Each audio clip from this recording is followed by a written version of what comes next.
तो देख देख के मेरा मन ये कह रहा है कि अब मैं शादी करनी कोई बात नहीं है। अगर इस जमाने का होता मैं शादी नहीं करता। इस मामले में आप ही जानो, स्त्रियां अपने श्रीमद् भागवत में जो साफ लिखा हुआ है और वही हो रहा है कि आगे चल के इस धरती पर स्त्रियां ज्यादा और पुरुष कम हो जाएंगे। वही तो कह रहा हूँ, पता नहीं वही हो रहा है। आजकल की जो स्त्रियां पतियों से कम प्रेम करती हैं, जो अपने अपने जो उनसे ज्यादा स्त्रियां प्रेम करती हैं। पुरुष इतने रह जाएंगे 30% पुरुष और 100% स्त्रियां, 70% स्त्रियां। अच्छा, हाँ, ये भागवत में लिखा हुआ है और वही शुरुआत हो गई अब। तो इस मामले में तो आपको जानकारी होगी भाई, हमें तो कोई जानकारी है, तो हम कह सकते हैं। अभी देखो तारी कितना अच्छा नाम है, सोनम। उसने एक राजा नाम के अपने पति को मरवा दिया। कहाँ की बात है ये भी मेरे पास है, उसका ध्यान नहीं आ रहा। अच्छा चल रहा है, न्यूज भी बहुत चल रहा है। अच्छा, न्यूज पे देखा होगा, फेसबुक वगैरह में। अब तो देखो कोई भी घटना हो तुरंत मतलब आप ये सोशल मीडिया पे एक दूसरे हृदय कांप रहा है कि हम भी सोच रहे हैं कि बाबा हो जाए। अच्छा थी बागेश्वर बाबा ने मूवी बनाया था शादी करने के लिए, लेकिन छोड़ दिया। हालत देख देख के उन्होंने कह दिया कि अब हम विवाह नहीं करेंगे। नहीं, वे अच्छे संत हैं, वो संत है, लेकिन उन्होंने मूड तो बनाया था कि लाओ शादी कर लूं। जैसा जो आज के जमाने की हवा देख के उन्होंने मूड चेंज कर दी, चेंज कर दिया कि अब मैं शादी नहीं करूंगा। उनसे उन्होंने समाचार दिया था। देखो क्या नाम है नरेश भाई जी, मैंने देखो हम तो फिर ज्यादा बड़े नहीं कुछ जानते नहीं है, फिर हमसे छोटे मोटे आदमी। मैं देखो ऐसा अपने यहाँ पर जो कहते हैं कलयुग चल रहा है, कलयुग मानते हैं, कलयुग है, कलयुग भी है और कलयुग भी है, जैसा करेंगे वैसा ही भरेंगे। देखिए वो तो कलयुग तो है ही। कलयुग कहाँ है? कलयुग बोलिए, कलयुग कहाँ है? तुम आप कहाँ पर रहते हो? मेरी समझ में नहीं आती, तुम किसके साथ रहते हो? कलयुग ये है कलयुग, जैसा हम करेंगे वैसा हम। कहाँ तुम यार, कहाँ बुरे लोग कर्म कर रहे हैं और रबड़ी मार रहे हैं यार? तुम कहाँ रहे हो? कुत्ते बेड पर सो रहे हैं। वो आपकी बात सही है, वो मार रहे हैं, सो रहे हैं। यानी बुरा कर्म किया था। जरूर मिलेगा मेरे भाई, अब नहीं मिलेगा तो 4 दिन बाद मिलेगा। भगवान के यहाँ देर है, अंधेर नहीं है। तो मैं तुम्हें देखने जाऊंगा क्या स्वर्ग में? तुम मतलब एसी में बैठे हो या उसमें बैठे हो? नहीं, वो बात आपकी सही है। मेरे सामने क्यों नहीं करा रहे? मेरे सामने तुमने सोनम में गोली क्यों नहीं मरवाई? तो मेरी आंखों के सामने तुम्हें गोली मरवानी थी, तुम्हें मानता का सजा मिली है। तो ये तो मतलब खाली अपना राजनीति जो नेता लोग हैं वो मामले में प्रमोद भाई, तुम उस सजा को सजा मानते हो? देते हैं भगवान, तो दंड देते हैं। मेरे सामने पहले सुनिए, तुम उस सजा को सजा मानते हो जिस सजा को हम देख नहीं पाए? तो राम के पास की सजा को आप सजा मानते हो? नहीं, ऐसा देखो मेरी सुनो, अभी देखो एक घटना हुई थी, मैंने अभी देखा था, एक स्त्री का एक पति था, मतलब पहले एक आदमी खत्म हो गया उसका शादी होने के बाद, दूसरे की तरफ बैठ गई, उसका ऐसे में उसके दोनों पैर कट गए। उसके बाद मतलब उसे ऐसी तो दंड मिलता है, कैसे मिलता है? कोई ना कोई दंड होगा, यही तो इसका मतलब है जो होता है तो उसकी घटना घटी जा रही है। अरे पता नहीं, वो जो पूर्व जन्म का हुआ होगा उसे छोड़ो, इस जन्म में बनाओ। उस जन्म को उस चीज को कौन देख रहा है? उस पर इतना विश्वास नहीं हो रहा। फिलहाल में कलयुग का मतलब ये तुमने कहा था, अच्छा कहा, कलयुग और करे, जो जैसा करेगा वो वैसा करेगा। मैं अपनी आंखों से देख रहा हूँ कि बुरा इतना कर रहा है, बुरा करने वाला रबड़ी और मलाई खा रहा है। मैं ये बात आपकी सही है, मानता हूँ तो आपको। जो एमपी का जो मंत्री है जिसने बीच रोड पर उद्घाटन कर दिया, घोड़ी बनाकर के पेल दिया, मंत्री होकर के घोड़ी बनाकर के पेल, उसको गोली नहीं मारवाई तुमने? ये तो एक राजनीतिक मामला है। तो मैं और क्या कह रहा हूँ, ये कलयुग है। कलयुग में नेताओं की आत्मा भ्रष्ट हो गई है, जैसा राजा हो गए आज के वैसे ही उपद्रव बढ़ रहा है। हाँ, ये बात सही है। कलयुग में ये किताब में लिखा हुआ है कि राजा भी ऐसा हो जाएगा कि वो राजा भी कुछ नहीं देगा, उसका माइंड ऐसा हो जाएगा कि वो बढ़ावा देगा आगे को। हाँ, जो तो बात सही है। आज के संत भी मतलब जगह कुछ संत इतने बढ़िया हैं, कुछ संत जो ढोंगी सकते हैं, उन्होंने भ्रष्टाचार फैला रखा है। भ्रष्टाचार, और जब से ये जेआई का है, जिसने ज्यादा भ्रष्टाचार फैलाया, इसने स्त्रियों को पूरी छूट दे दी। देखिए भारत के अंदर स्त्रियों से सृष्टि रची गई है, ये हम मानते हैं, लेकिन इसका मतलब ये नहीं कि इतनी स्त्री को छूट दे दी जाए कि सारे पद छीन लिए जाए अब मर्द के और उसको ऊपर बैठा दिया जाए। देखिए हर चीज की मर्यादा होती है। संतों को कहीं नहीं लिखा हुआ किसी किताब में भी कि उसे वो शासन करे। जिस संत ने किताब के अंदर लिखा हुआ है कि जिस संत ने शासन किया है वहां की प्रजा खत्म हो गई है, उपद्रव फैले, और वही इस कलयुग में हुआ है आकर के। नहीं, कलयुग में जो अब पहले जो बड़े बड़े विद्वान लोग, बड़े बड़े जो कथावाचक लोग कह गए, वो हो रहा है, हकीकत में हो रहा है, उसे कोई नहीं लिख पाएगा। वो लिख दिया, जो लिख दिया वो हो रहा है। एक बात हमारे आपके सबके मतलब सबके गुरु है, अपने शास्त्री लोगों में सबके गुरु है सौर सम्राट जी, बोल दिया, वो कह गए थे वो तो चलेगी दुनिया से, पर वो कह गए वो हो रहा है, जो वो सच है। उनकी पक्तियों को उठा करके देखो, वही हो रहा है, बिल्कुल बदनाम नहीं, बिल्कुल वही कह गए वही हो रहा है। उन्होंने जो भी पंक्तियां लिखी हैं उसे उठा करके देखो तो वही हो रहा है, बिल्कुल जो सही बात है। तो क्या राजा कलयुग में राजा भी ऐसे हो जाएंगे कि राजा कुछ नहीं बोलेंगे, धर्मात्मा होगा उसे रोटी नहीं मिलेगी, और उससे धर्मात्मा से चाहे बेशक भूल नहीं हो तो भी उसे लोग सजा दे पाने की कोशिश करेंगे। ये बात आपकी सही है। बुढ़ा होगा उसको खीर खिलाई जाएगी, उसके पैरों में लोग गिरेंगे। और मतलब जब वो आगे कलयुग होगा और हो रहा है, स्टार्टिंग है ना, अभी तो बच्चापन है, अभी तो जन्म लिया है कलयुग ने। 4,32,000 उम्र है जिसकी, और उसने अभी जन्म लिया है, कोई अभी उसके ऊपर किशोर यानी बालापन भी नहीं आया, घुटन भी नहीं चल रहा अभी। अभी तो ये मान लीजिए जब 4,32,000 जिसकी उम्र है तो इसका अंदाजा एक बात होता है, तो ये पूरी उम्र पर नहीं पहुंचेगा, ये पहले ही प्रलय हो जाएगी, तुम देख। अब ये तो कह नहीं सकते, किताब तो ये कहती है कि आगे चल करके आदमी की उम्र 10 साल की हो जाएगी। नहीं, वो बात सही है, होगी, खैर होगी, उससे ही पहले प्रलय होगी, क्योंकि देखो आपने देखा होगा, मतलब हम छोटे छोटे थे, ध्यान है, पहले आंधी बहुत आती, बारिश बहुत होती।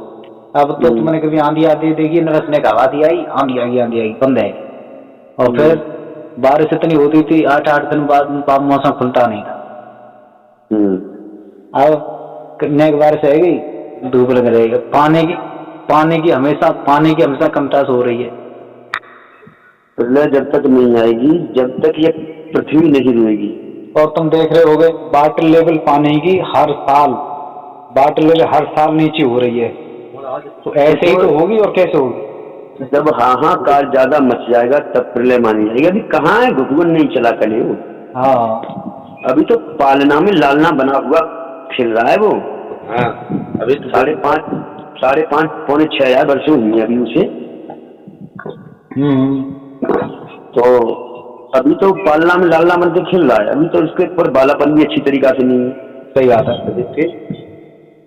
उतना तांडव मच रहा है। किताब में तो ये भी लिखा हुआ है कि आदमी की उम्र 10 साल की हो जाएगी। होगी मानते। और ये बकरी जो गैया है का ये बकरी बन जाएगी, गैया बकरी बिल्कुल। बकरी तो गैया बनाए गई ना, वैसे नहीं, उसकी उम्र, उसकी लंबाई जो आज बकरी की लंबाई है वो गाय की लंबाई हो जाएगी आगे चल करके। नहीं, गाय की लंबाई देखो अगर फिलहाल हो, मतलब खैर हाँ, जो आपकी बात सही है, होगी और हो चुकी है थोड़ी बहुत, मतलब थोड़ा तो मुझे ना शुरुआत हो रही है, मतलब थोड़ा रिजल्ट मतलब आपके सामने आ रहा है। हाँ, धीरे आ रहा है, दिखाई दे रहे हैं लक्षण। हाँ, क्योंकि मैं गाय भी छोटी देखी है कुछ। और देखो श्री महाराज जी हैं, जो प्रेमानंद महाराज जी हैं, वो भी उनके पास भी तुम देखें कि वीडियो में आती है, छोटी गायों के दूध देती हैं, बताओ कितनी छोटी वैसी लगती बच्चा है। तो वो रिजल्ट आपके सामने आ रहा है। ये मान लीजिए कि जो चीजें है गायें छोटी ये लुप्त हो जाएंगी, बड़ी छोटी हो जाएंगी, बहुत चीजें लुप्त हो चुकी हैं। ये बात सही है। धीरे बहुत चीजें लुप्त हो जाएंगी, सभी नाते टूट जाएंगे, हमारे देश के अंदर सेक्स फ्री हो जाएगा। मन में आवे उस जगह तुम नहरा घोड़ी बना चाहे कला थे। जी आगे चल के भ्रष्टाचार तो होगा खैर। हाँ, उस वक्त इस मामले में हम तो एक बात जानते हैं, जो कोई भी कर रहा है उसे करने दो बस। आप हम और आप तो मतलब हम तो ये सोचते हैं सब लोग अपना भगवान का भजन करो, अपनी चलती में गलत काम मत करो किसी के साथ। कभी कभी प्रमोद ये सोचता हूँ कि ये सारी दुनिया जब नरक में चली जाएगी तो स्वर्ग में एसी में अकेला पड़ा पड़ा मैं क्या करूँगा? तो आप भी जाना चाहते हो? अरे आप खुद सोचो, अकेले एसी चल रही हो, अकेले में तुम्हारा मन क्या लगेगा? ठीक बात सही है। नहीं कह रहे ऐसी बात नहीं, मैं कह रहा है नरेश भाई जी अभी कुछ दिन मतलब सब जने जाएंगे तो यानी 80% लोग नरक में जाएंगे तो 20% लोग स्वर्ग में भी जाएंगे। बहुत सुंदर बात है आपकी बात में बहुत दम है, क्योंकि अकेले भगवान कन्हैया ने सृष्टि को रचाया है तो एक भक्त दुनिया को हिला भी सकता है। अब एक लगा अगर अपने सभी लोग मतलब पाप करने लगेंगे और सभी लोग कलयुग को ज्यादा देखेंगे तो अपने ये धरती पलट जाएगी। अभी अपनी इस धरती पर बड़े बड़े संत, बड़े बड़े तपस्वी, बड़े बड़े पूजा पाठ करने वाले लोग पड़े हुए हैं अपने यहाँ। बहुत कर रहे अगर ये पूजा करने वाले नहीं होते तो धरती टिकती नहीं थी। अभी सभी है, धरती पलट जाएगी अगर अपने यहाँ से ये संत और ये बड़े बड़े पूजा पाठ करने वाले लोग चले जाएं। अब ये मान लीजिए कथा भागवत चल रही है, उपद्रव में होते ज्यादा। देखो कथा भागवत चल रही हैं, जो उपद्रव करते हैं फिर उनको दंड मिलेगा। जो कथा भागवत जो श्रद्धा भाव से करवाते हैं लोग उसको जरूर फायदा मिलता है और भगवान जरूर देखते हैं। ठाकुर जी की बहुत बड़ी कृपा है। देखो उसमें भक्ति भी हो रही है और वो भी हो रही है, दोनों कलाएं हो रही है। तो वो मतलब ऐसा है, मतलब अभी हमें हमारी बात चल रही कलयुग और कलयुग की।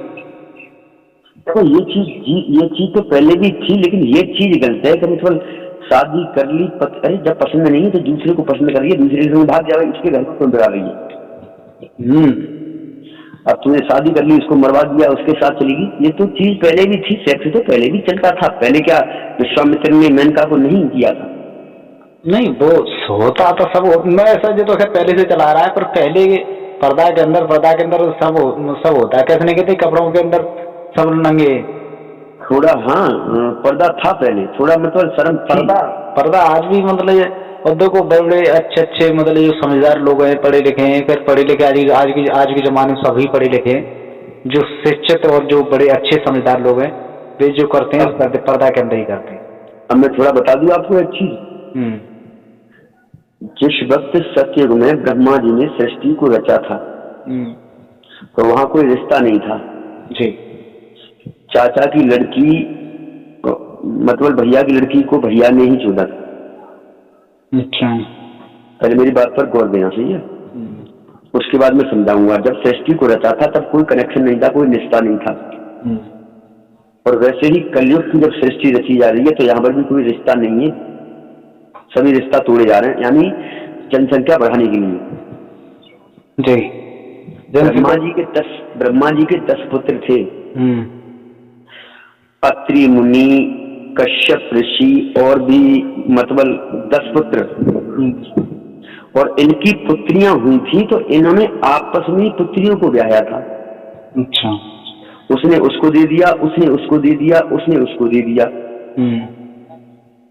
अब लोग कहते हैं कि ऋषियों की संतान तो कान से निकल पड़ी थी, किसी की बालों से निकल पड़ी थी। कैसे भी निकली हो तो, लेकिन स्त्री तो थी उनकी। सही बात।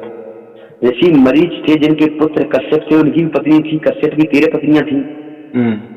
चाहे उनके कान में तिनगात दो हुए उनमें, चाहे उनकी जंगा में तिनगात दो। सही बात। लेकिन पत्नी तो थी। और फिर उनके भैया की लड़कियां थी आपस में। सृष्टि को जब रचा था तब भी वहां पर रिश्ता नहीं था, वैसे ही ये कलयुग लगा। अब कलयुग की सृष्टि को रचा जा रहा है, कुछ रच गई है अभी और रचने को रह गई है ना, तो उसमें कनेक्शनों को तोड़ा जा रहा है। मौसी की लड़की मौसी के लड़का के संग भाग रही है, मामा की लड़की बुआ के लड़का के संग, बुआ की लड़की मामा के लड़का के संग, यानी सब कुछ मौसी उसके संग भाज रही है अपने उसके। तो सृष्टि को बढ़ाओ, ये चल रहा है।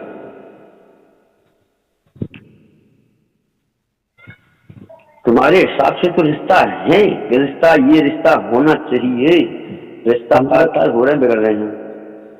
हमारा तो हम तो घर ज्यादा कुछ जानते, हम तो जी जानते हैं जो हमारे पहले जो इन्होंने किया जो मतलब उनकी माजा बेजाने तब हमने या था हम आए, हम तो जानते हैं कि अब जैसे हम अपनी चलती जैसा जानते हैं अपने रिश्ता उसको रिश्ता के हिसाब से रिश्ता मानते हैं, जैसा चलते उसी हिसाब से चलते हैं।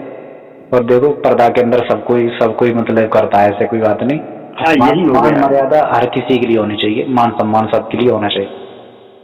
क्या प्रमोद भाई हमारे देश के अंदर ये कानून नहीं बनता क्योंकि इस देश के अंदर पैसा की वैल्यू ज्यादा हो चुकी है? क्या ये कानून नहीं कहता कि पैसा है तो सब कुछ है, पैसा नहीं तो कुछ नहीं है? क्या ये नहीं कहता एमपी के जो